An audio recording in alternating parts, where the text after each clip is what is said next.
എന്താണ് ബഹളം? അല്ല ബഹളം. എനിക്ക് വിപണി ലാപ്ടോപ്പ് ഉണ്ട്. അങ്ങനെ വാങ്ങാനുള്ള ഓപ്ഷൻ ആ ഉത്തരവിൽ ഉണ്ടെങ്കിലേ ഇന്നവന്റെ കണ്ണീന്ന് പൊന്നീച്ച പറത്തും. ഭരണഘടന കൊണ്ട് സത്യപ്രതിജ്ഞ ചെയ്ത കേരളത്തിന്റെ മുഖ്യമന്ത്രി താങ്കൾ തെമ്മാടി എന്നുള്ള വാക്ക് ഉപയോഗിച്ചുകൊണ്ട് താങ്കൾ സംസാരിച്ചു. താങ്കൾക്ക് ഇതിനുള്ള റൈറ്റ് എന്താണ്? ഞാൻ തെമ്മാടി എന്നത് മാറ്റി വേണമെങ്കിൽ പറനാറി എന്നാക്കാം. കിട്ടിയ മുതലും പലിശ ചേർത്ത് കിട്ടി.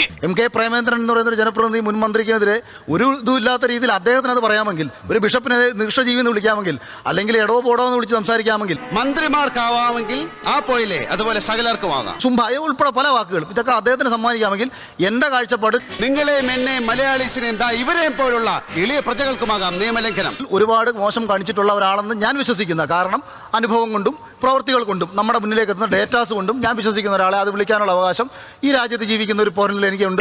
എനിക്ക് മൈലി വിലയിലൂടെ തരുന്നത്, മൈലി വില. ഞാനത് മുമ്പും പരസ്യമായി ഒരു പബ്ലിക് വേദിയിൽ തന്നെ വിളിച്ചിട്ടുണ്ട്. എനിക്കെതിരെ മുൻപ് കേസെടുത്തിട്ടുണ്ട്. അത്തരം കേസുകൾ എനിക്കൊരു പ്രശ്നമുള്ള കാര്യമല്ല. ഞാൻ അത് അങ്ങനെ വിളിക്കും, അങ്ങനെ എതിർക്കും. കിഴക്കടുത്താരുടെ വിളിച്ചതൊന്നും ഞങ്ങളുടെ അടുത്ത് വേണ്ട. ഞങ്ങൾ വെട്ടുന്ന തുണ്ട രണ്ട് പാർട്ടീസാ. എന്റെ ജഡേജ് നിങ്ങൾ മനസ്സിലാക്കണം. കോവിഡ് കാലഘട്ടത്തിൽ പാവപ്പെട്ട കുട്ടികൾക്ക് 5 ലക്ഷം പേർക്ക് ലാപ്ടോപ്പ് കൊടുക്കുകയായിരുന്നു എന്നുണ്ടെങ്കിൽ ആ സ്പോട്ടിൽ പൈസ ഇട്ട് കൊടുക്കണം. എന്താണ് പറയുന്നെങ്കിൽ എന്ത് വിട്ടിത്തരമാണ് ഇവൻ പറയുന്നത്? പറയുന്നതിൽ വ്യക്തത വേണം. പറഞ്ഞോട്ടെ, എനിക്കിതെല്ലാം അറിയാം. ഇതെനിക്കറിയാം. അറിയില്ല. നിങ്ങൾക്കാണ് അറിഞ്ഞുകൂടാത്തത്. എന്നാര് പറഞ്ഞു? ഞാൻ പറയുന്നു, ഞാൻ ഇതൊക്കെ കുറെ പഠിച്ചിട്ട് തന്നെ. എന്നാ അങ്ങേപ്പുറത്ത് പോയി പഠിച്ചിട്ടാ ഞാൻ പറയുന്നത്. അഖിൽമാർക്ക് അറിഞ്ഞൂടാ ഇത്. ഗംഗയ്ക്ക് ഒരു കുന്തം അറിയില്ല.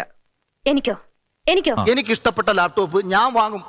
എനിക്ക് വിപണി ലാപ്ടോപ്പ് ഉണ്ട്. അങ്ങനെ വാങ്ങാനുള്ള ഓപ്ഷൻ ആ ഉത്തരവിൽ ഉണ്ടെങ്കിലേ.